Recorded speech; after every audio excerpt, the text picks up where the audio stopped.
Hello everyone, আসসালামু আলাইকুম। মাছের ডিমের রেসিপি শেয়ার করতে চলেছি। মাছের ডিম আমরা খেতে অনেক পছন্দ করি। যারা পছন্দ করেন তারা পুরো ভিডিওটি মনোযোগ সহকারে দেখতে থাকুন। মাছের ডিম ভালো করে ধুয়ে পানি ঝরিয়ে নেওয়ার পর যে বলে মিক্স করব সেখানে নিয়ে নিচ্ছি এক মুঠো পেঁয়াজ কুচি দিয়ে দিচ্ছি।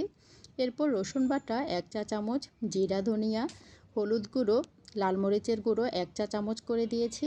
একটু গোলমরিচের গুঁড়ো দিয়েছি। এখানে টমেটো পেস্ট দিয়েছি 2 চা চামচ, স্বাদমতো লবণ দিয়েছি। খুব ভালো করে মিক্স করে নিব হাত দিয়ে। এভাবে মধ্যে ভালো করে মিক্স করে নিতে হবে। খুব ভালো করে হাত দিয়ে মিক্স করে নিব, যেন চুলায় দিলে দলা পাকা না হয়। এরপর মিক্স করা হয়ে গেছে। যে পাতিলে রান্না করব সেখানে কুকিং অয়েল দিয়ে দিচ্ছি পরিমাণ মতো।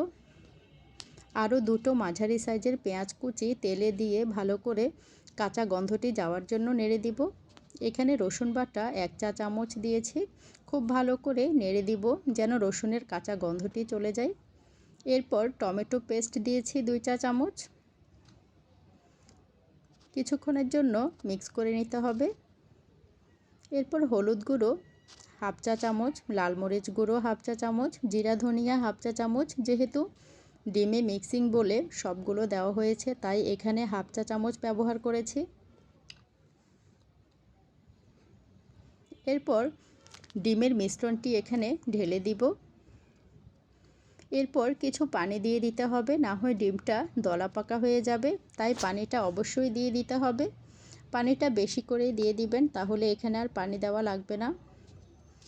একেবারেই যেন ডিমটা কুক হয়ে যায়। দেখুন পানির পরিমাণটা। এভাবে কিছুক্ষণ পর পর নেড়ে দিতে হবে। ডিমটা যদি না নাড়া হয় তাহলে ডিম দলা পেকে যেতে পারে, তখন খেতে একদম ভালো লাগে না। এরপর কিছুক্ষণ ঢাকনা দিয়ে ঢেকে দিচ্ছি। দেখুন এখন প্রায় ডিম ঘন হয়ে আসছে। এরকমই ঘনত্ব থাকতে হবে, তাহলে খেতে অনেক মজা লাগে। এরপর ধনেপাতা কুচি দিয়ে দিব। ধনেপাতা কুচিটা একটু বেশি করেই দিতে হবে, তাহলে খেতে অনেক টেস্টি হয়। এরপর ডিম রান্না প্রায় শেষ পর্যায়ে। এখানে কয়েকটা কাঁচামরিচ মাঝখানে কেটে দিচ্ছে। ডিমটা একটু ঝাল হলেই খেতে ভালো লাগে, ঝাল না হলে ডিম খেতে মজা নাই। দেখুন সব কিছুই একেবারে পারফেক্ট হয়েছে। এর থেকেও পানি বেশি হলেই ভালো লাগবে না, আরও কম হলেও ভালো লাগবে না। তাই এভাবে রান্না করে ফেলেছি। ঢাকনা দিয়ে ঢেকে দিচ্ছি। দেখুন আজকের ডিমটা খুব সহজেই রেডি হয়ে গেল। যে কোনো মাছের ডিম আপনারা এভাবে বানিয়ে নিতে পারেন, খেতে অনেক টেস্টি হয়। আজকে ডিম রান্নাটা কেমন হয়েছে অবশ্যই কমেন্টসে জানাতে ভুলবেন না। এতক্ষণ যারা সাথে ছিলেন সবাইকে অনেক ধন্যবাদ জানিয়ে আজকের মতো বিদায় নিচ্ছি। আল্লাহ হাফেজ।